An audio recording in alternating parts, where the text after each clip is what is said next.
You got the option to cry for the government. You got the option to protest. You got the option to keep buying. But this is also an option. Wise El Jefe. We're the first tech geeks. We're the first gamers. We're the first everything. Everything. Like Gen X's, we are the ones. DS3 Network proudly presents the crew from the New York boroughs who never wants that smoke. Nah, they want that fire. Bobby J and Wise El Jefe. Fridays at 9 p.m. Eastern, 8 p.m. Central. Check your local listings for your viewing and listening pleasure.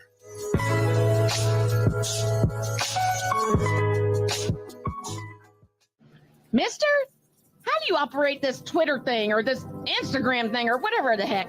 You're supposed to know all this stuff. Anyway, welcome back to the show.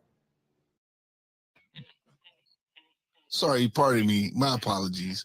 What in the all types of blue hell? This is Snowman in the Morning with Cole Johnson.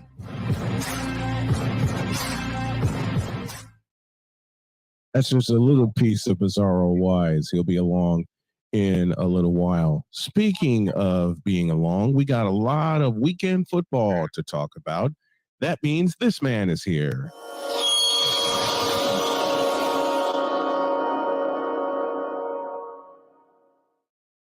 On the Invader Coffee guest line is the one and only Sam Shady of the Shady Sports Network. And before we get started, congratulations on your accomplishment. Your YouTube channel crossed the 1,000 subscriber mark.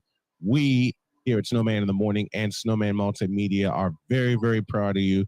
We appreciate your grind, and we thank you for extending the olive branch that you did for this show and others. Oh, man, I honestly, it's been a long trip. I honestly never expected it to take this long, if I'm being 100% honest with myself and everybody else. But, you know, this YouTube thing isn't as easy as everybody makes it sound at first. So it's been a lot of fun to get there. I appreciate everything you guys have done to help us get there. And hopefully we can return that favor and get you to 1,000 very quickly. Looking for that to be a Christmas present. That's our goal, to get there by Christmas. All right, let's dive in. We start with the CFL, and these two neighbors get together on Saturday. That's a 3:00 kickoff at Molson Stadium. Hamilton Tiger Cats and the Montreal Alouettes. These two just played, so familiarity breeds contempt with these two guys. 100%. I mean, obviously this is a division rivalry. You see Hamilton and Montreal face each other several times a year, every year. So they're definitely very familiar with each other. It's going to be an interesting game, although at this point, Montreal kind of cleaned up some of their issues towards the end of the season that I was concerned about before. They went from a 7-7 record and actually finished 11-7. So they definitely, you know, finished up strong. If I had to put some money on this one, I would definitely be rooting for, or putting my money on Montreal anyway, because I really just think that Hamilton has been up and down all season long, and Montreal has looked a lot more steady in weeks past. So I really think that they've probably got the advantage in this one. Montreal has looked a lot better down the stretch. As you mentioned, a 4-game winning streak to close the season. They get to host the East semifinal. We know there's a big advantage if you have home field, especially in the CFL. But what was the biggest issue in your eyes that Montreal had to clean up for them to get on this 4-game winning streak and to get home field advantage in the East semifinal? Well, to be quite blunt, I think it was Cody Fajardo's struggles. I mean, in the past, Cody Fajardo has been that kind of steadying veteran presence.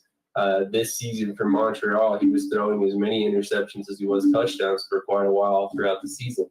I know he had dealt with some injury issues and stuff like that, but ultimately, I mean, he finished the season with 14 touchdowns, 12 interceptions. At one point, I believe, if I remember correctly, he was at 10 touchdowns to 10 interceptions around that 7-7 mark.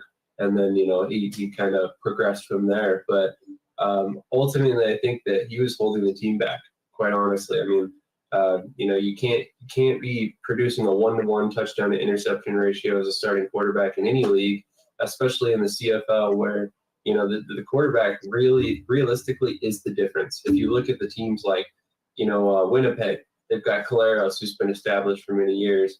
Or you look at Toronto, they've got steady quarterback play even when Chad Kelly comes out of the game. So, those are the two perennial powerhouse teams at this point. You want to kind of follow their lead, and Fajardo simply wasn't playing up to that task at that point.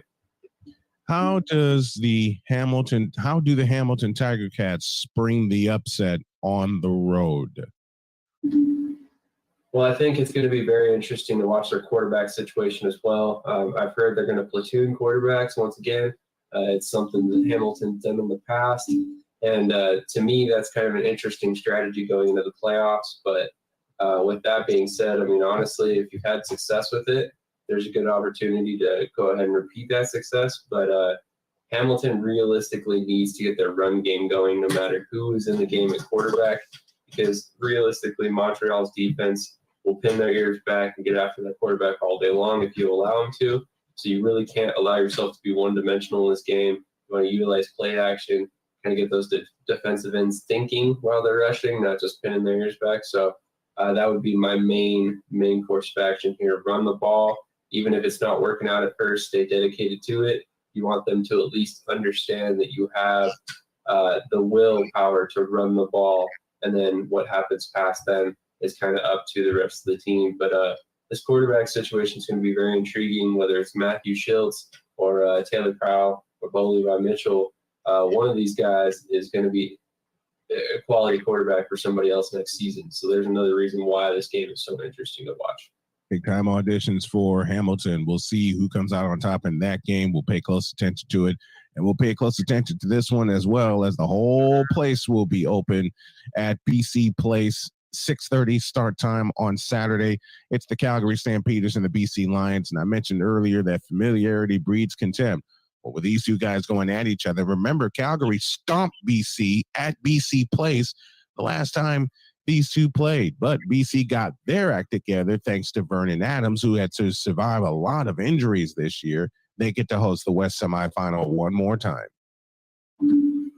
Yeah, I got to be honest. This is kind of the David and Goliath story of this year's playoff run. I mean, you look at a 6-12 Calgary going against a 12-6 BC, and obviously the records there kind of show just how big of a gap this is.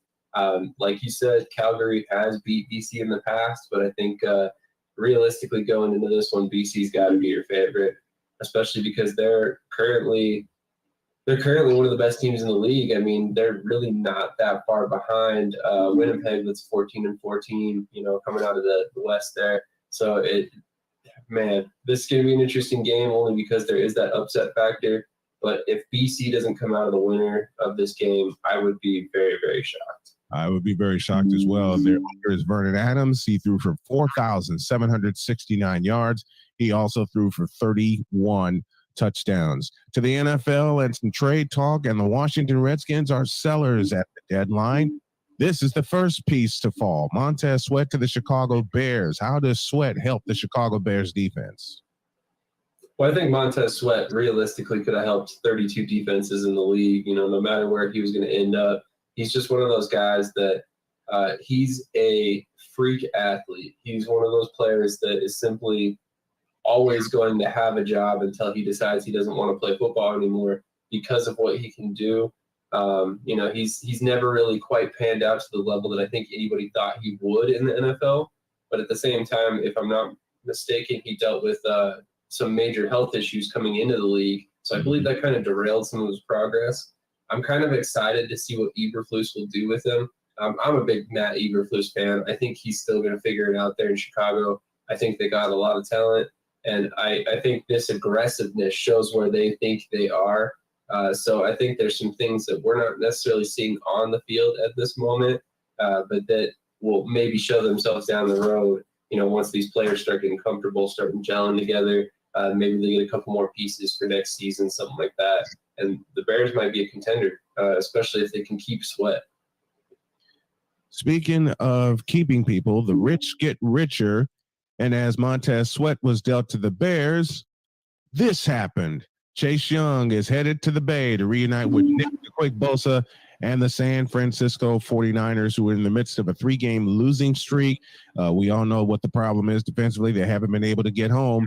Last year, they took a chance on Christian McCaffrey, and they upgraded their offense. Now, John Lynch and Kyle Shanahan take another roll of the dice with Chase Young. And a lot of people poo-pooed on this deal, on this trade, I beg your pardon, for San Francisco, because they want to highlight the injuries that Chase Young has gone through. They did the same with Christian McCaffrey last year. Now Chase Young is on a team that actually not only wants him to perform, but will help get him healthy and help get him ready to perform. 100%. I don't understand why you would have any negative feelings about this trade. What did they get? A given return? Wasn't it a 3rd-round pick? Yep, 3rd-round pick. To me, that's a steal. I mean, this is another guy that you realistically could have put on any defense in the league, and he would have improved them.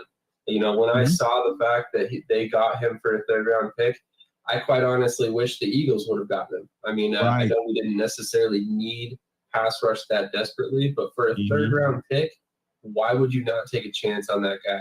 Yeah. I mean, that just, especially when you know you're a team like the 49ers and that 3rd-round pick is going to be a late 3rd. You know, we're talking probably 29th to 32nd pick in the 3rd round. So that's basically a 4th-round pick for Chase Young. That's unbelievable. And the 49ers, again, taking another gamble like they did last year with Christian McCaffrey, and you saw all the chatter with Christian McCaffrey last year going to the 49ers. First there was surprise, and then there was like, oh, a lot of people brushed it off, say maybe Philadelphia and maybe Kansas City, potential NFC Championship and Super Bowl opponents, because you don't brush off a talent like Christian McCaffrey. That's what they did last year, and look what he's doing for them now. Now, you get Chase Young to a defense that is hungry to get back on the field and straighten out their problems, especially defensively under new coordinator Steve Wilks. And at the same time, they're looking to improve. They want to improve. And if you don't keep Chase Young, you get a compensatory 3rd-round pick. So the Niners are already sitting on a 3rd-round pick, even though they traded it for Chase Young. But there's a possibility if Chase Young walks, you get 2 3rd-round picks. So this is a win-win situation for San Francisco. John Lynch knows what he's doing. 100%. And I'm glad you mentioned that, because there is almost like a fail-safe built in there with that trade. So honestly, I think this is a trade. Like I said, if you're a contending team and you can add Chase Young to your defensive lineup, you go make that move. I mean, especially for the cost that they got him for. I mean, now you look at the defensive line, and you've got a Javon Hargrave, Javon Kinlaw, you've got Eric Armstead still in there, and then you got also Nick Bosa, and then they just added Randy Gregory as well. So, I mean, during the fall and winter, grilling season never ends, and Gessler Propane is your local supplier that makes sure you get your hard-earned money's worth. Why go to gas exchanges to pay higher prices for tanks not filled to capacity? Gessler Propane makes sure you're prepared for year-round grilling with 100% filled tanks at a reasonable cost. See Bob Monday through Friday, 10 to 4, and Saturday, 9 to 3 at Gessler Propane, 702 Youngstown Poland Road, Struthers, or call 330-755-9119. Gessler Propane. They got gas. In the small town of Elmira, New York, a boy was born into an all-American family. The odds of him achieving his dream in the fashion industry? 1 in 23 million. The odds of having a child diagnosed with autism? 1 in 68. I am Tommy Hilfiger, and my family is affected by autism. Learn more at autismspeaks.org/signs. Brought to you by Autism Speaks and the Ad Council.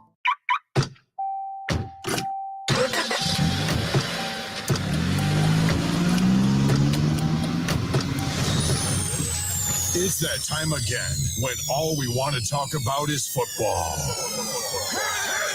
High school, college, and pro football. There's one man set to bring it all to you. It's time for Just Football with Matt Emsch. Matt was a first-time AP, all-offensive lineman with the Ursuline Irish, and 3-time national champion with Youngstown State. And now, here's Matt.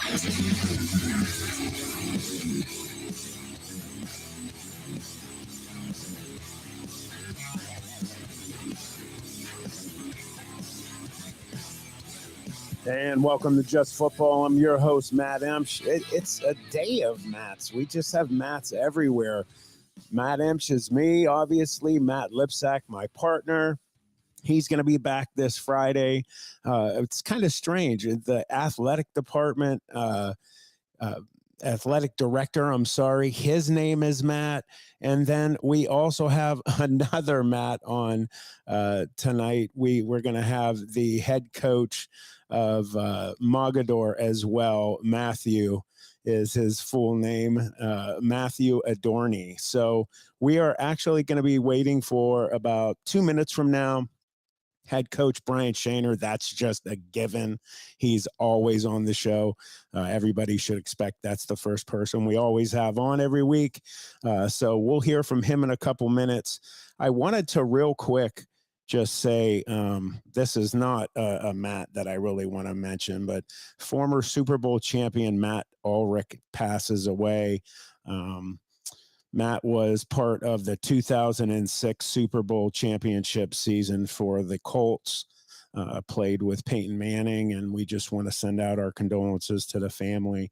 You know, he was a monster. He was a beast, and very sad news today. There's a lot of other things going on. We had a lot of athletes signing letters of intent from different sports like baseball, and we got volleyball and some other ones. We'll go through some of those later. And then we just have, I don't know, just, a couple decent sized football games this weekend, not really big or anything. Everybody kind of shooting for the top of the hill, round 3 of the OHSAA playoffs coming up. And what we will have here on Western Reserve Radio and City View Sportscast is a couple of big ones. We'll have the Mineral Ridge and Mogador game that we're going to be talking about here with Coach Brian Shaner any second. And then we'll go on to some of the other matchups as we move along in the show. We'll also have Jim Craven, our own, will be joining us. And then, as always, we're going to have Matt Lipsack on at the end of the show, but we're going to go right to the lines. We have Coach Brian Shaner on the line. Coach, how are you tonight? Doing great. How about yourself? Well, we're doing really well. Thanks for being here. We know how busy you are getting ready for Friday. So how did practice go this evening? Good, really good. Spirited, guys flying around. It is what it is. You're dealing with some guys banged up, dealing with some sniffles, but very good energy and, getting ready to face a Mogador team. Yeah, a big game. And talking about sniffles, I don't know if anybody can hear. I definitely am fighting it as well. My wife told me kids have it at school. But we want to talk about the big game last weekend with the Rovers of Rootstown. Coach, you guys did a great job in bringing that win home and moving on to a historic round 3 for the Rams. What can you tell us about that game? I'll tell you what, it was just unbelievable. Our boys, they put it all on the line. They showed that they believe and they stayed the course and, they had a great week of practice, great week of prep. And then they went out and they just performed. I think they had a lot of cards dealt against them. The field conditions, we're not used to playing on a muddy field like that. They definitely outsized us. But I tell you what, we out-hearted them. Our kids played inspired football, ton of heart. And I can't say enough about our defense because, everything we do goes off that defense. Whatever they tell us we're able to do on O, we do it. But our kids, I'd say, just relentless pressure, relentless hitting. I couldn't be more proud of a unit and a team than I was last week. And we were just absolutely blown away by the great defensive play. Tell us a little bit about your defensive coordinator. I know he has a little bit to do with that part of the game. Absolutely. Coach Allen, he's my right-hand man there. We have similar styles and the way we approach the game. And, there's a lot of tough love from Coach Allen. He's very demanding on that side of the ball. And when you do exactly what he's keep teaching you to do, it comes out very well. And I tell you what, our boys buy in. And, again, we're got a little bit more healthy than we were in the middle of the season. But, they're feeding off him every down. He scouts our opponent very, very well. Our players know what their tendencies are, what looks they run, and what plays they run out of those looks. And again, Coach Allen's second to none on that defensive side of the ball, and he got our guys playing really, really well. He does. And, there were so many players that we could pick out that were just, monsters in that game. The defensive backs really of late, Coach Shaner, have just been lights out. I really can't pick out one specific one. They just all seem to take turns almost in terms of, who's going to make a big play. They do. And, it was early in the season. I kept saying, man, we can't get off the field on 3rd and long. We'll get teams 3rd and 12. They'll complete a big pass and put us in a bad situation, and it keeps the drive alive. Well, our guys have. You know what? They took a lot of pride in it, and they took some tongue lashings from us and not doing their job the right way, and not being a great teammate because you're not doing what you're supposed to do. And I'm proud of them, man. They didn't tuck tail and run from the criticism. They took it on the chin, and they're playing well. They are. They're going to get tested again this Friday. Mogadors are a very balanced team. They love to run the ball, but they got 2 quarterbacks that are really good at throwing it. But again, and I got to give props. Julian Rossi had the game of his career. With the way he's been playing, and Caden at safety coming through again, and Ethan Pemberton at the other corner. Them 3 guys, the way they're playing on the back end for us, they're doing a really nice job for us. I'm glad you mentioned Julian Rossi. He was one of our players of the game last week. Obviously, one of the most important parts of that game is the touchdown that he picked up and took off from. I mean, just stripping the ball and going, to the house with that. He did set himself apart from others. But what I love about your team is that mentality of you guys are just all together, one. Absolutely. And that was, our seniors kind of theme. Our off-season T-shirt, it says family on it. Mm-hmm. That's we preach from day one, and we buy into that, and we believe it each and every day. And our guys know, I'll tell you, it's every Monday they wear the shirt. Every Monday, that's our thing. We show up as a family to get back to work, and some Mondays were that tough love. And the family had maybe a little setback. Well, we got to regenerate and get ready for the next week. And, we got great kids, and they rally, when you're down, and when you're up, they make sure that we don't get too far ahead of ourselves. But I can't say enough. I tell you, Julian Rossi, for him, what a night. And he didn't need it, but he needed it. It's weird to say. He needed that breakout senior night, and I'm so happy for him. It was so nice to hug him at the end and just say, "Congrats to you, man." Yeah, and then the other 2, Owen Shingledecker on offense. I mean, nobody expected the running out of him, and definitely the Rovers were not expecting that. He had a fantastic game, one of the best, if not the best game I've seen out of him all season. Yeah, he's understanding the scheme. He was in an off-season battle, all summer with Herb, so he got half the reps there, and then, he become the starting quarterback, and then he got hurt. So, he's been able to get into some normal reps now, and he's understanding what I see, and he's making really good reads in the run game on when he needs to pull it and when he needs to give it. So I just think he's setting himself up for some great things to come by his understanding of the offense. And again, him only being a junior, and you look at this young team we got, you think, wow, we got this guy coming back, and he's really starting to get it. Yeah, and aside from him, you mentioned Junior, specifically our other player of the game, Jacob Russell, who also was just incredible.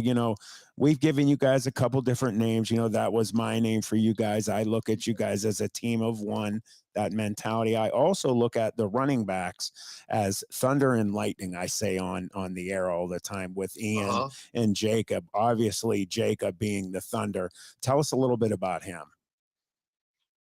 He's another one. He's been kind of, I don't want to say put on the back burner because we've had Herb. But the 2-back set that we've been running with, we kind of waited on until we got healthy.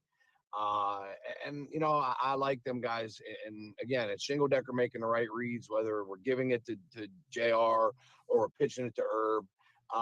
So him understanding it does help us distribute to both of them. But JR is a really good running back.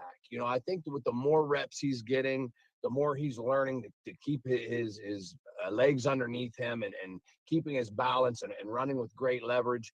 And he's a brute. I know if I was a linebacker, I wouldn't want to tackle him 20 times a game, him coming downhill running the ball.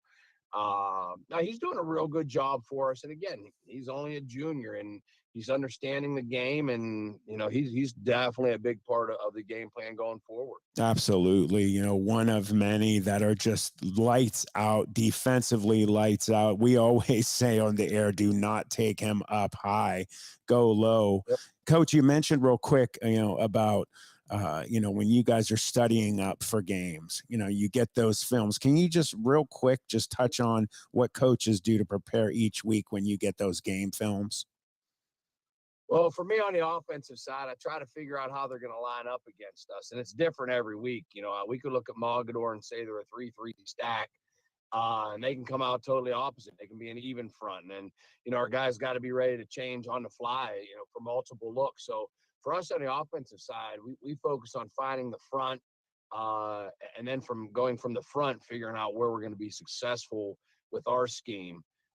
Defensively, Coach Allen, like I said, he's just absolutely phenomenal at figuring out their formation, their tendencies by formation, and how to take away their best plays, trying to make them do things that they're not very, I don't want to say very good at. They just don't do as good as their bread and butter plays. And again, take away what they do the best and make them uncomfortable. And he does a really, really good job at that. Before we break here, Coach, if you could just give us a real quick few words of what you guys need to do to stop this Mogador team, what would it be? You just got to play great football, fundamentally sound. Don't turn the ball over. Don't give them extra positions, and just play our brand of football. Thank you so much, Coach Shaner, for taking the time to be here. Good luck Friday. We'll see you there. All right, thank you. Appreciate you guys. Thank you. That's Coach Shaner, Mineral Ridge Rams. We'll be right back. With over 30 years of experience, Madurix Butcher Block in Mineral Ridge is a quality-driven company focused on great personal service. Our fresh meats are of the finest cut. We make a variety of burgers, sausages, and a full line of deli meats. Using our own smokehouse, we prepare different types of jerky, snack sticks, kibasi, bacon, hot dogs, and bone-in hams. When your tummy needs some relief, call 652-BEEF. That's 330-652-2333. Action Physical Therapy is a locally owned outpatient physical therapy company serving the Mahoning Valley for over 20 years, with 5 convenient locations in Hubbard, Cortland, Kinsman, Salem, and Mineral Ridge. Action Physical Therapy can handle all of your physical therapy needs. Action Physical Therapy will create a unique plan made specifically for you. Call us at 1-8333-BEST-PT to schedule your evaluation today. Check us out at myactionpt.com. Get back in action with Action Physical Therapy, and as always, go Rams.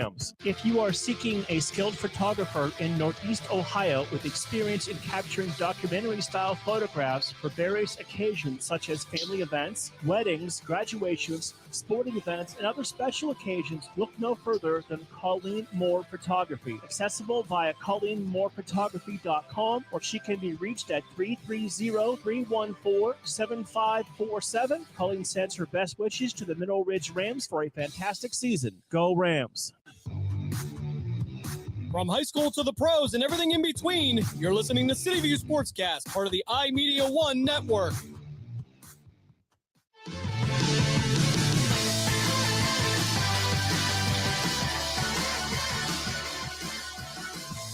Hey, and welcome back to Just Football. I'm your host, Matt Emsch.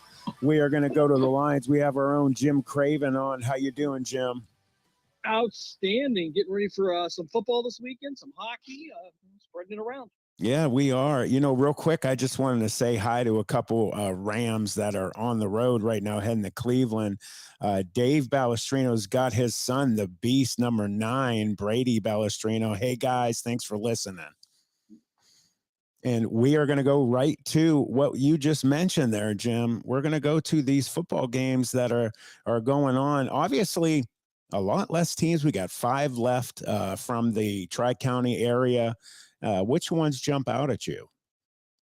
Well, I don't think there's any real surprises right now. Of course, Ursuline, I think I was a little shocked that game went as close as it went last week. Canfield driving in the fourth quarter with 2 minutes left. Ursuline gets the interception, and of course, they go on to get the 16-13 win. So I think from a standpoint of any surprise, I think that was one. So kudos to Canfield for the effort that they put out on that one. But, you know, a lot of these teams have been what I thought they were going to be. You look at South Range.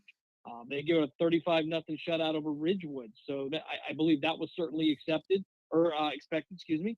And, you know, at 11-1, you wondered how they were going to do when Dan Yeagley retired and the seniors were going to graduate, and Coach Rock has done an outstanding job with them. Yeah, they have. And, you know, going real quick back to Ursuline, you know, I thought that maybe they would, you know, score a little more points along with everybody else. But the thing everyone needs to remember is you have the defending state champion. Yes, they've lost a lot of players, but they're still, you know, that state champion. You got to dethrone them. They gave Ursuline probably the best game that they played all year long. And I have a feeling, honestly, that whoever won that game, and obviously Ursuline did it this year, I think you're going to see possibly the state champion and the Irish, as long as they don't make stupid mistakes, don't turn the ball over, and just don't get, you know, those penalties. Like you start getting on a team and then they're getting chippy, and all of a sudden you're getting, you know, 15-yard penalties for bonehead plays. Yeah, certainly from a mental standpoint, that's going to have to be their strong point. Just because you know the talent that's on that team, and anything that goes wrong for them, it's going to be them being their own worst enemy. Because right at this point, I don't know if there's a team executing better than the Ursuline Irish right now in our region. Yeah, they just look great. Moving to another game last week, you had a rematch that really wasn't too long in between the two playing each other. You had Struthers and Poland playing. Struthers getting the W on this one. Yeah, there was 2 weeks apart there. They played in week 10 there. Poland got the 28-27 win in overtime. And then round 2, they meet at Poland again. And, you know, the one thing that Struthers had going for them is they had that film. They saw what they did wrong, and they capitalized on it. I thought they did a great job, kept the game close. You know, you were going to be at Pavlansky Field. There was going to be a good crowd, and not that they're very far apart by any means. I think to get from Struthers to Poland, it's 7 minutes if you hit traffic. So Struthers certainly learned from their mistakes. They came out defensively, played outstanding. That Poland offense has been tough all year long, and they shut them down. And that kept them from having to score 20 or 30 points in that game. Yeah, and Coach Bayek, the young Coach Bayek is you know, in charge, but you know, you have that man as your father, all of the championships he's gotten under his belt and the wins. You're going to start doing it yourself. So congratulations to the Struthers Wildcats on playing so well. You know, we just talked about the Mineral Ridge Rams in the game that they had against Rootstown last week, 17-9. What do you think about that matchup? Yeah, I look at Mineral Ridge and I say, you know, they haven't become their best program yet, but they are playing well. And the thing that stands out to me is, aside from the losses, the games that they're winning, they can get into a close scoring scrap, or they can blow a team out. And either way, they hang in there, they can adjust. And again, a lot of these freshmen, sophomore names I'm seeing, I can't wait to see them in you know, 18 months to 2 years and see how they're performing. I think Coach Shaner's got a treasure trove of pieces there that's going to help build that program. And even better, you look at the 7th and 8th grade teams that are now looking at these young guys at 9th grade, 10th grade, and they're saying, wait a minute, they're playing. Wait, if they can do this, I can do this. And I think you're going to see more interest in the program, and I think you're going to see it do nothing but build if they stay on this trajectory. I 100% agree. You know, I've got to watch all season long this Rams team start from a decent football team, but now turn into a very battle-tested and dangerous football team going into a historic round 3 of the OHSAA playoffs. You know, I got to see a lot of these young ones step up. They had a number of running clock games. You get the young ones in, then that is just priceless for the coaching staff to know that whoever comes in, next man up, they're usually going to play really well. So I agree with you there. Moving to another game, the Louisville Rockets in a second time meeting Western Reserve, 32-7, just blew them away again. Yeah, and I love this matchup coming up here this week.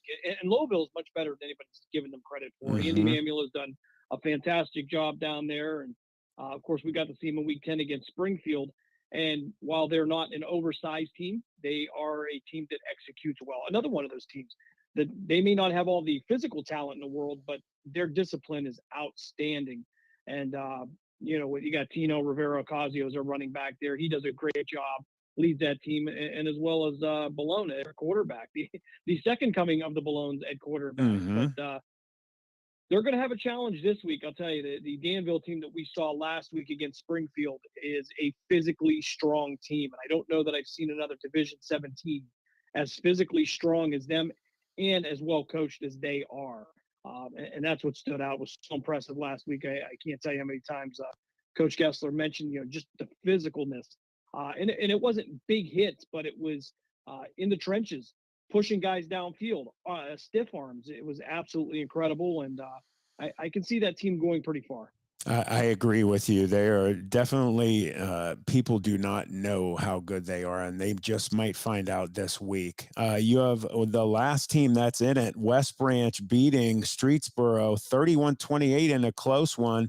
They've made a lot of noise. They year in and year out have excellent programs. This year also having an incredible kicker by the name of Eliza Hurst. Yeah, and that was another team you wondered how they were going to do coming off of a playoff run last year. Drew DeShields graduates. He moves on. They only lose one game this year. And, again, that's the sign of a stable program. And make no mistake, I know some of the players from West Branch there, and they're young, and they have battled through some injuries and whatnot. And that's like every other team in the area. I mean, when you get into a 10, 11, 12-week season, you're going to have your bumps, bruises, and injuries.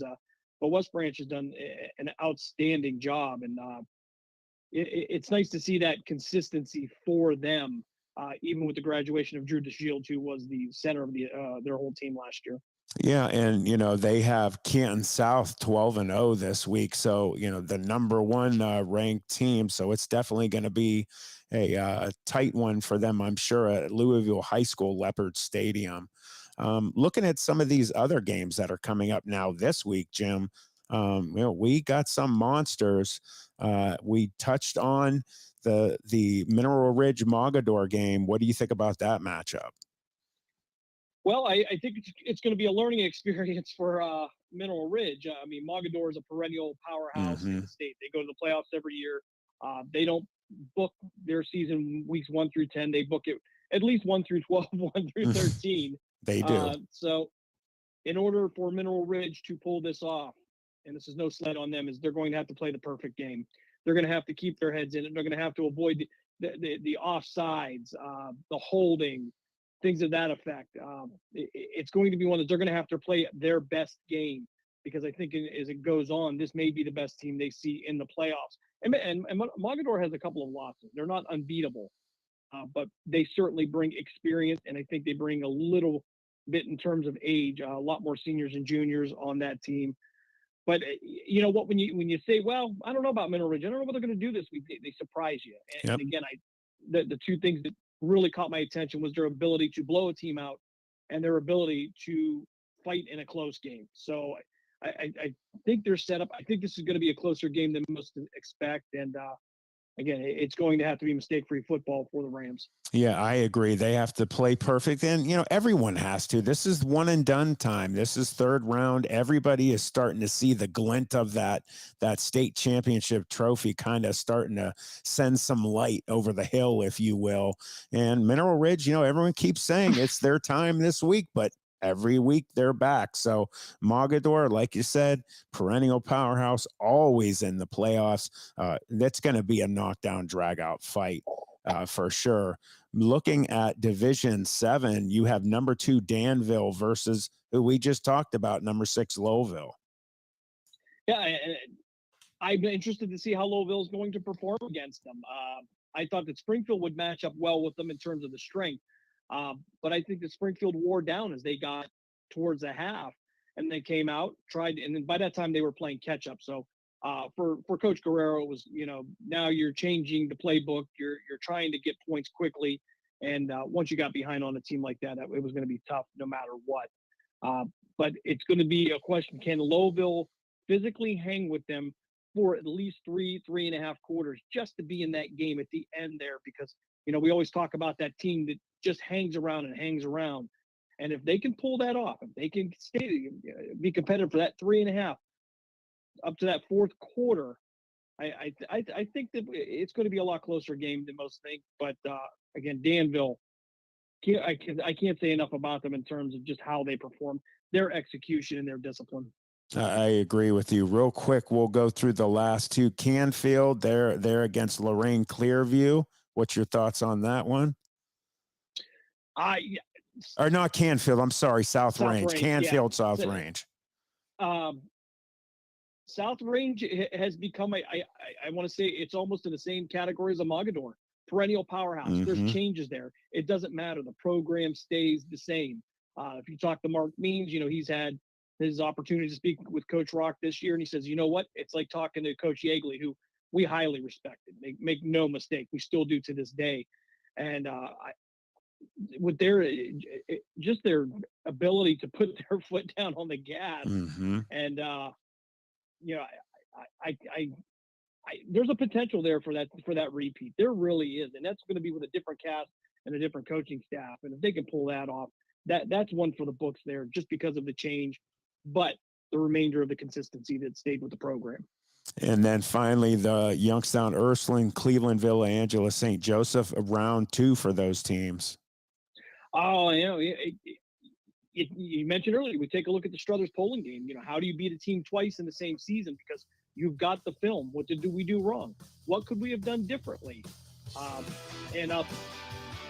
It's a pick 'em. It's a pick 'em, I'll say, for this one. I agree. Jim, thank you so much for coming on. You did great getting everything in. Our own Jim Craven, thanks again for being here, sir. This is Just Football. We'll be right back, everybody.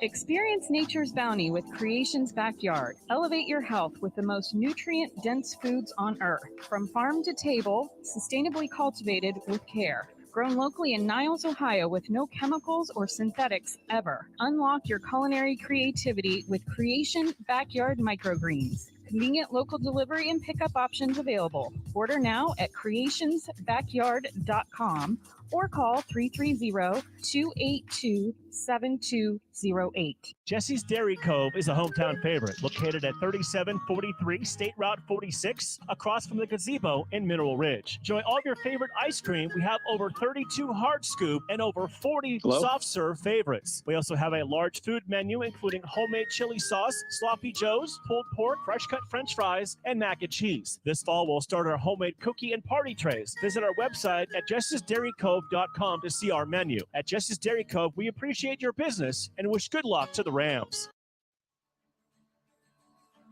If you love history, head over to YouTube and check out Blogging Through History. Hosted by Mineral Ridge High School graduate Chris Mowery, Blogging Through History visits historic sites to explore not only the well-known figures and events of the past, but also compelling stories that maybe you've never heard before. Chris would also like to wish his niece Amira Emsch and the Mineral Ridge Rams the best of luck for a successful 2023 season.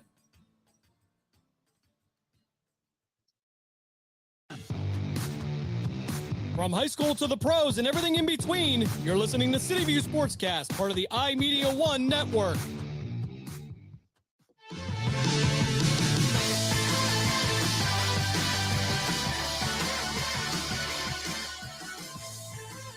And welcome back to Just Football. I'm your host, Matt Emsch. We're going to go right to the lines where we have Mogador Wildcat coach Matt Adorney. Coach, thank you very much for being here tonight. Oh, thanks for having us on. Well, we have a huge game coming up, obviously, Friday, round 3 of the OHSAA playoffs. We had Coach Shaner of the Mineral Ridge Rams on a little bit ago. Coach, how do you address, a week like this, round 3? Obviously, you guys have been to many, many round 3s before, but each team is different. How do you go about that? Well, luckily, we have a lot of experience back from last year, and some of these guys, about 4 or 5 of them were actually on the field for a regional championship game against New Middletown Springfield 2 years ago. So some of the guys are experienced, some of the new guys, or new starters, I should say. This is their first go at it, but you just kind of, the playoffs are always a little different. You don't spend as much time like nitpicking. At least we don't. The last week it's more about survive and advance and move on and get on that next opponent. And you don't have a lot of time to fix things, so to speak. You just kind of got to grind ahead. Now, looking at your schedule, you guys, played some really excellent football teams. When you look at, you guys had a couple losses. How do you deal with those losses? How do you, talk to your team about not looking at it as a loss, about hopefully taking something away to better yourself? Well, obviously, our schedule usually always speaks for itself. I mean, we on paper, we had teams the likes of Newark Catholic and JFK that kind of had down seasons for them, but when we scheduled them, they were playing for state championships or Final Fours. But sometimes you only learn. You can cruise along, and maybe if you're playing weaker competition, you can't really get better. We've always tried to test ourselves, and we tell our kids, there's measuring stick games, and Dalton obviously is a team that's we feel capable in Division 7 of maybe playing to the week 16. And, we weren't quite there all the way. We didn't have our best game. And we know that to play at the level I think we're playing now closer to, you have to improve some things. And, Central Catholic was kind of a heartbreaker. It showed us some grit and some toughness. We got down and we came back. So, Dalton kind of took it to us, and they kind of scored right before half and right after half. And then, I don't want to say we laid down, but, it was pretty much over. We're Central Catholic. We had to fight back, and, we fought to the last whistle. So that was something that we improved on. Coach, what can you tell us about, this group of seniors that you have? Obviously, whenever you have a football team that gets deep into the playoffs, you have leaders. Could you talk a little bit about a few of those guys? Yeah, we lost a pretty good group of kids. We lost a lot of size last year. Of course, we had a Division I tight end, fullback for us that went on to Ohio U, and he had some big friends. And we were a much smaller group this year. And these guys have just came with a lot of energy and excitement. Zeke Cameron, our quarterback, this is going to be like his 37th, 38th game, started somewhere around there, being a 3-year starter. And Austin Constantine, fullback linebacker, has played a lot the last 2 years. Corey Lehner was on the field a lot, the last 2 years. Devin Graham, some of these guys have all, been, they had big plays, against LeBray and against Springfield Local 2 years ago. So anytime you get that kind of experience, it's great because, they've been there. Some of our linemen have, had to step up. We unfortunately lost the lineman week 10 against Rootstown. It was kind of like a heart and soul of our line, an undersized lineman that was a wrestler, and he broke his leg. I mean, they operated the next morning. They weren't messing around with it. It was an ugly break, but we've been able to kind of manage that stuff. But just a good group of kids. They've had a lot of fun this year. That we had really low expectations, even kind of hearing around town that we lost too much and this or that. And the kids have kind of been fired up and taking that as a challenge. It's a shame whenever you lose players, especially the injury. There's such a, each kid has a very integral part to play with that football family, so to speak.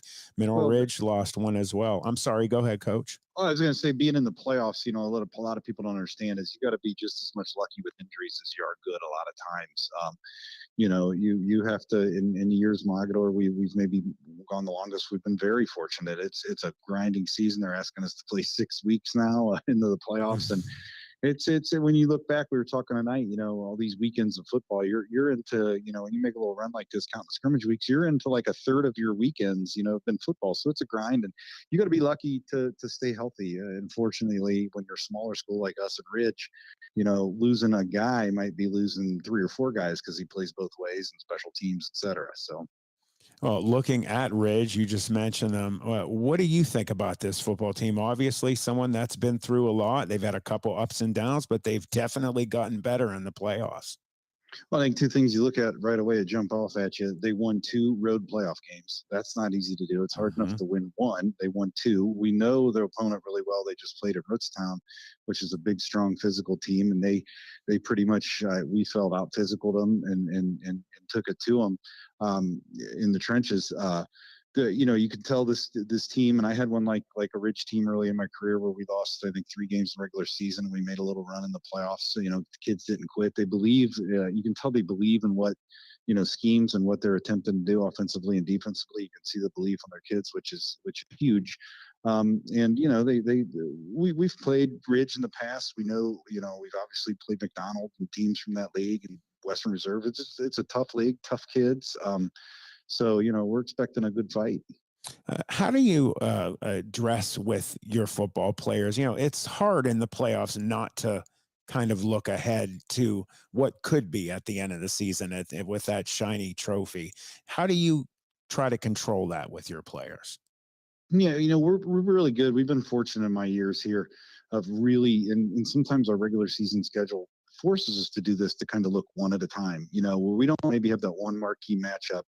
When we put this schedule together this year, we start off our league rival and played a bigger school, Ravenna, which was the first time we've ever played them. And we knew we had Dalton and Newark and JFK and CCC. We had some playoff tradition-rich teams. So I think that helps us in Mogador kind of keep that one at a time focus. And our kids know that each week's a different battle. It usually escalates. Teams are usually going to get better each week that you go through, and it was the case. I mean, PV was better than our first round opponent, and that probably Middle Ridge is going to be better. It's very rare. Someone might pull an upset round 1. Usually by round 3, the team's pretty solid to be where they're at, and so our kids completely understand that. Coach, as we finish up here, if you could pick keys to the game out of the 3 phases, what would you pick against Mineral Ridge? Obviously, without giving away your game plan. Well, the current cliche, I've been at this a long time, it's penalties and turnovers this time of the year. You don't want to get behind the sticks, and you can't turn the football over. And we've played 2 pretty clean football games in the playoffs. I think for them, they have the ability to hit some explosive plays. We got to try to maintain their explosion. They really run a nice offense. They do a lot of things. They make you kind of defend the whole field. And we got to play good disciplined defense because they can hit you with the option. They throw the ball, very confidently. And, we have to get first downs. It's playoffs come down to sometimes getting big first downs. It's that converting that 3rd and 6, because you're probably playing a good football team that's going to make you pay if you don't get a first down, So, and obviously in special teams, I've seen a lot of playoff games and I've seen them turn on special teams one way or the other, blocked punt or a return. So, we put a lot of emphasis on that. And that sometimes when you get a really even game can be the difference. Oh, Coach Adorni, we wanted to thank you very much for calling in. I know you're very busy. It's going to be a huge game on Friday, and we just want to wish you good luck, and we'll see you there. All right, we'll see you. We're excited. Thank you. Thank you, Coach. That's the head coach of the Mogador Wildcats, Coach Matt Adorni. And man, I was looking at some of the stats for this program, and as Jim had mentioned when we were on earlier, they are just unbelievable with the stats they've just been in. I was telling my wife last night, so many different levels of the playoff and championships. It's just been incredible. Obviously, we have a little bit of time here. So what we're going to do is we're going to talk a little bit about, the college game, about what's going on. We haven't really discussed much about that. And what we're going to do is look at some of these scores from last week. We had, I have to mention the Colorado Buffaloes. They started out so strong, and now they are just kind of going down and down and down. You have the Oregon State Beavers that just laid it to them last week. Michigan, obviously, in the midst of all of the hubbub about them stealing signs from teams. Everybody, you need to understand something about how it works in the NCAA and the pros. Everybody remembers, the New England Patriots and the stealing of signs. It happens everywhere. It's just, how much are you doing it when you draw the attention of the NCAA? And obviously they did do that. They grabbed their attention, and boy, did they get some press, but not much happening. I don't know about, what the end game is going to be for that. We will see with that. Also, if anybody has paid attention today as well, they put out the new playoff poll, and it seems to look to me, a lot of people are not real happy about it, but Ohio State, number one in the playoff right now. And if it started today, they would go in. I think that they have a lot of work to do. But we'll just see. They have some big games still come up. Obviously, the game everybody knows. The 11th, they have Michigan State. Then they have the Minnesota Gophers on November 18th. And then obviously finishing up with the game with that other team across state from here. So up north, we don't really like to discuss them, especially Mark Means definitely does not like to discuss that team from up north. So we are going to take a little break, everybody. And when we come back, we are going to have my partner, Matt Lipsack, who is also the voice of the Youngstown Phantoms. I've missed him. I'm glad he's going to be back. We'll see you. This is Just Football. I'm your host, Matt Epsch. Be right back.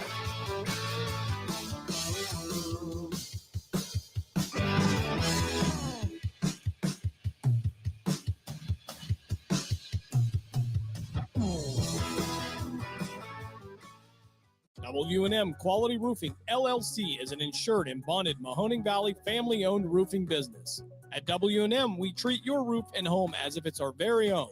Give us a call at 330-647-0610 for a free estimate. Did you get damage from the latest storm? We also offer financing and specialists for insurance claims. For professional and efficient service, call W&M Quality Roofing at 330-647-0610. S&K, painting your house today. S&K, painting your house S&K Painting provides exceptional painting and refinishing services to the Mahoning Valley and surrounding communities by being an industry leader in our field, focusing on customer service and delivering extraordinary results. We offer interior and exterior painting, and we specialize in cabinet refinishing with affordable cabinet solution. Call S&K Painting for your free estimate at 330-505-1910. S&K, painting your house today. With over 30 years of experience, Madurix Butcher Block in Mineral Ridge is a quality-driven company focused on great personal service. Our fresh meats are of the finest cut. We make a variety of burgers, sausages, and a full line of deli meats.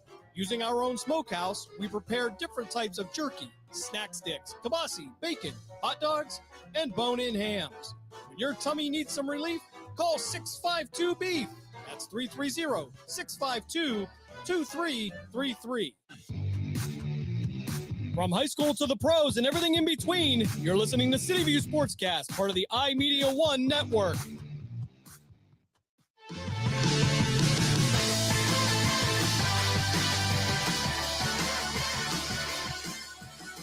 And welcome back to Just Football. I'm your host, Matt Emsch, going right to the lines to my partner, Matt Lipsack. Matty, how you doing, brother? Good, Matt. How are you? I'm doing all right. We were talking about, I sent you that message, and I started the show off talking about the day of Matts. It's just been really crazy. The AD at Salem, name is Matt. Coach Adorney, Matt. You, Matt. Me, Matt. So I think we should all play the lottery, and maybe all of us will hit. Who knows? I was going to ask you for the Powerball number. I'm just going to do auto. We'll see if it works that way. Obviously, Matt, you guys were really busy with the Youngstown Phantoms. Why don't we start off with what happened last week with them? So the Phantoms got a very nice win on Friday night, 6-3. A couple of goals for Braden Clark, couple of goals for Mikey Burchill, 3 power play goals for Youngstown, 1 shorthanded goal. Owen Bartoskevich stopped 27 out of 30. Really, they weathered the storm, and there's kind of, I guess, a play on words there because they were playing the Tri-City Storm, but they matched this. They had to just kind of weather the storm's intensity for the first little bit of the game. Storm even took a 1-0 lead like 2 minutes in, but Youngstown got the next 2. Storm scored the first goal of the second. Youngstown got the next two. Storm scored the first goal of the third. Youngstown got the next two. Saturday night, completely different game. Phantoms go up 1-0, and then they give up the next three. And that was probably about the time that somebody I know left the arena. Yeah, I did. And I was really regretting it. My family and I, thank you for mentioning that. We went to the game. We had a blast, by the way. But unfortunately, as you just mentioned, we cannot, oh, I'm so bummed. You have no idea. I'm trying to make it sound nice. We went to get pizza at Avalon Gardens, and I was just devastated that we left because of that. Them coming back in overtime, and I'm sorry we left, partner. Don't be mad at me, man.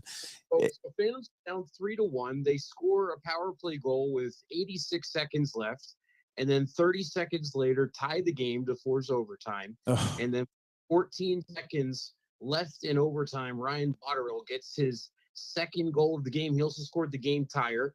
He gets the game winner as well, and just announced today that he was committing to the University of Wisconsin. Wow.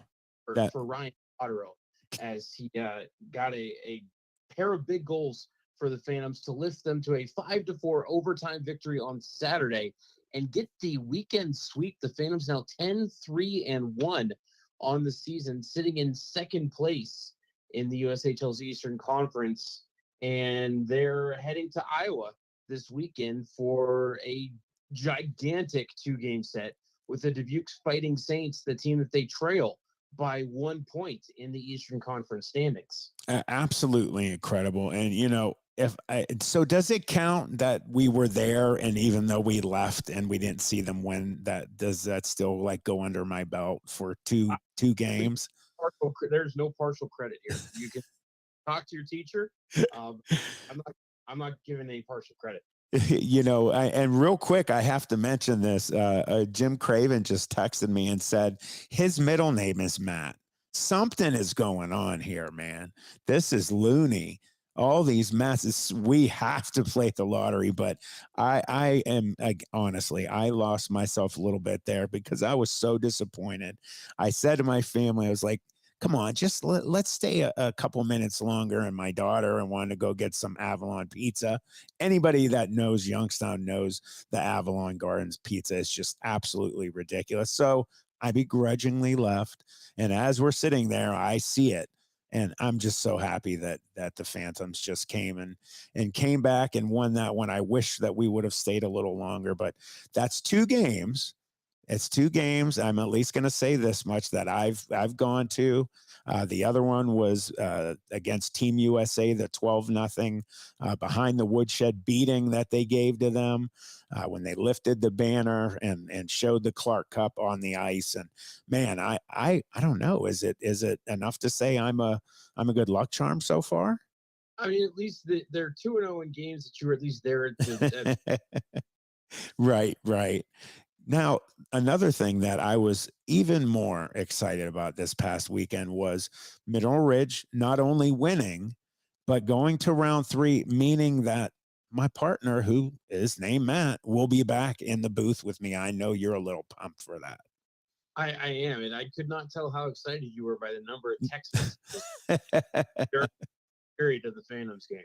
And you know what I love, Mark Means, him and I had a great time. The last time him and I called games was back when the Scourge, the Western Reserve Scourge champion team, semi-pro that Jim Craven played on, no less. When they were playing, I called. Those were my first games I ever called. And I always said to Mark, I would love to call high school football with you. And it finally happened. We got the call too. And he goes this way. He goes this week and is going to call with Mr. Dave Clark, the South Range playoff game. But I was super pumped because I knew you were down. You love your Phantoms, but you do love the Rams and are become very, very fond of that program. I mean, I wear orange and black over here in North Canton for the Hoover Vikings, but I would be it wouldn't be stretching the truth to say a little bit of that orange and black kind of tilts toward Mineral Ridge as well. Now, what do you think about that game last week? You checked it out a little bit. Gosh, what 17 to 9 at Rootstown. I'll give you a little quick look back on it. 3 turnovers, 2 interceptions, 1 strip, and Jacob Russell took it. That thunder of that lightning and thunder between him and Ian Erb took off and scored. That's basically, part of what that game was. It was super incredible. I mean, just like kind of listening to it and then looking at the stats. If you look at the stats, it looks like an awful football game. Morgan for now I can't even remember. Or for Rootstown had, I think close to 150 yards rushing, but in the Rootstown defense really held the Ridge offense in check for 75-80% of that game. But Mineral Ridge did just enough on offense to get the victory. 17 to 9, it is a close matchup. Their defense. Now, you want to talk about, you and I, Matt, talked all year about that bend but not break mentality of Coach Chet Allen's defense and Coach Shaner's team.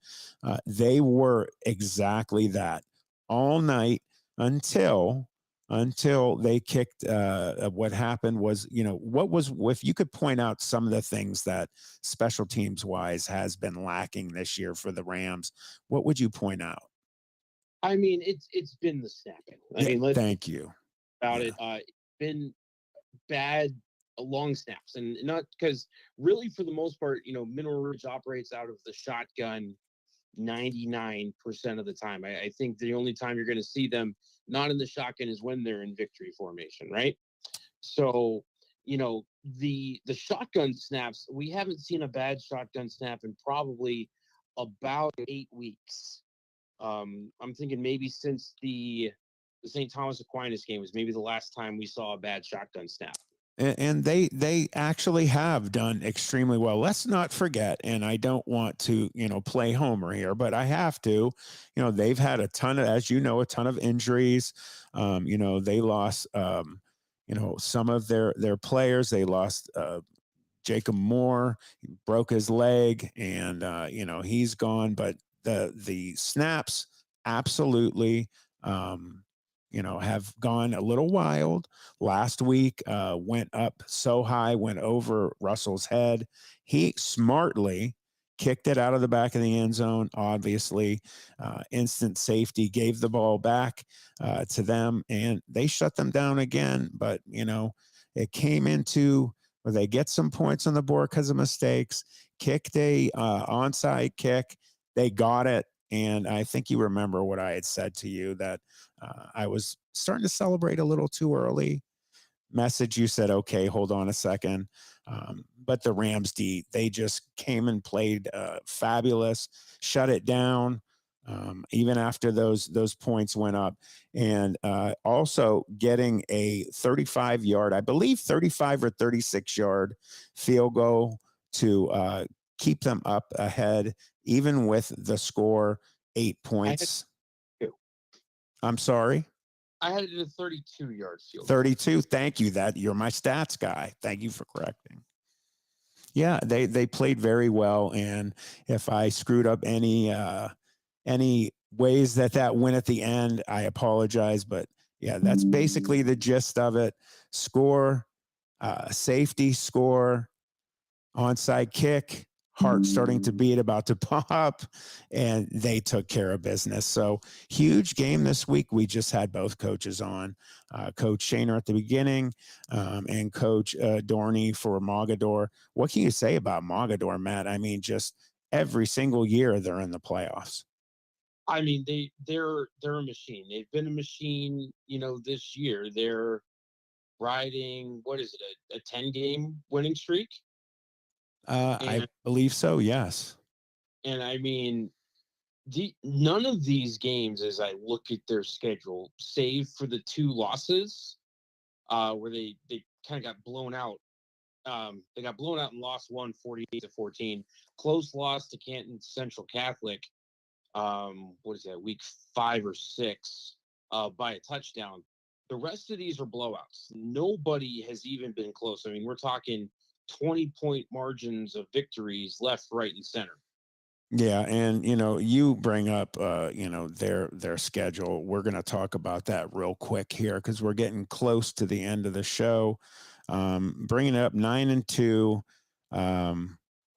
Ravenna, they had a win 21-3. The loss that they sustained in the second week to Dalton, who was one of your Ohio powerhouses, 48-14, took it on the chin. They went 10-1, 7-0. Then their next one was Newark Catholic, win 28-0. Let's see here. I'm sorry, my phone. Columbus Crusaders had a big win against them. As I go back, I apologize. That one 42-9 win, and then a 41-7 win over JFK. I've been very vocal about, what's going on there. We won't go too deep in it, but you had Coach Prologo there, 2 state championships and a semifinal. Grass isn't always greener, Eagles fans. That's all I'm going to say about that. Lost to Canton Central Catholic 2013. Coach Adorni talked about that one. And then a win against Southeast, Aquinas, Rootstown, LeBray, and Pie Valley. So you hear a lot of those teams, Matt, that we recognize from Mineral Ridge's schedule. Yeah, I mean, Pie Valley, obviously, Ridge had them in week 1, ended up being a very close and very thrilling game. Canton Central Catholic, the team that knocked Ridge out of the playoffs last year. Rootstown, the team that obviously Ridge beat last week. So, yeah, and then obviously Aquinas, who Ridge put up a ton of points on. And, similar thing here, 53-6 is what the score for Mogador against Aquinas was. And let's see, it was 42-6 for Mineral Ridge against St. Thomas Aquinas back in week 3. Yeah, so you have very similar teams that each of them have played. You get maybe a meter, so to speak, between the two. You can usually throw those out sometimes when you get to the playoffs, because by the time you get to the playoffs, you have battle-hardened teams, especially in round 3. I see good teams on both of these squads' schedules. It's just going to be, like both coaches said, who is going to make less mistakes, who's going to turn the ball over or not. And, it's going to be one, in my opinion, again, in the trenches, and then who wants it more. So, you can kind of touch on how the Phantoms last year, they put it on at the end to win their championship. Same thing here for the Rams. Yeah, absolutely. I mean, we're just looking at that game again last week. Rootstown, like you said, 3 turnovers, one that was a fumble return for a touchdown, and then just all of the penalties that Rootstown just kept shooting themselves in the foot. Yeah, it was a big win for them, and so excited for the program that they're going to have their historic round 3 of the OHSA playoffs. Matthew, thank you for helping me here get time off the clock. I appreciate you being here. I'm excited to have you in the booth with me again. Ready to go, brother. All right, brother. That was Matt Lipsack. We will see everybody on Friday. Mineral Ridge, Mogador. Some's got to give.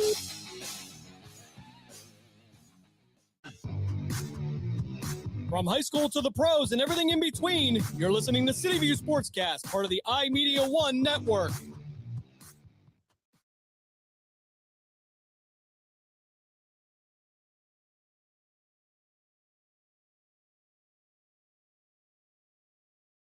Welcome to Calvin's Barbershop. You all got to see this. I don't even want to know what you're looking at on that phone. Well, you should. I was learning about the dangers of high blood pressure and that we need to get ours checked regularly. High blood pressure can increase the risk of heart attack or stroke, but this text program can help keep it at a healthy range. Just text Barbershop to 97779 to sign up. I'll get right on it as soon as I'm done with this baby panda video. Text Barbershop to 97779. A message from the American Heart Association and the Ad Council. It's important to plan ahead for emergencies. like the storm.